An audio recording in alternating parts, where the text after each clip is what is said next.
சிவசிவா ஆதரிக்கும் சிவசிவா நன்மை தரும் நாயகனே நாடி வந்தோம் சிவசிவா முக்தி தரும் சிவசிவா மூத்தவனே சிவசிவா பக்தி கொண்டோம் உன்னிடத்தில் பதமளிப்பாய் சிவசிவா அண்ணாமலைக்கு திருவடிக்கு தீபஜோதிக்கு சொல்லிடுவோம் அண்ணாமலைக்கு திருவடிக்கு தீபஜோதிக்கு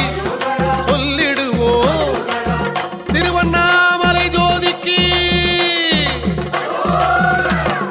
பரம்பொருளே சிவசிவா பணிந்திடுவோம் சிவசிவா அண்ணாமலை தலம் இருந்து அருள் வழங்கும் சிவசிவா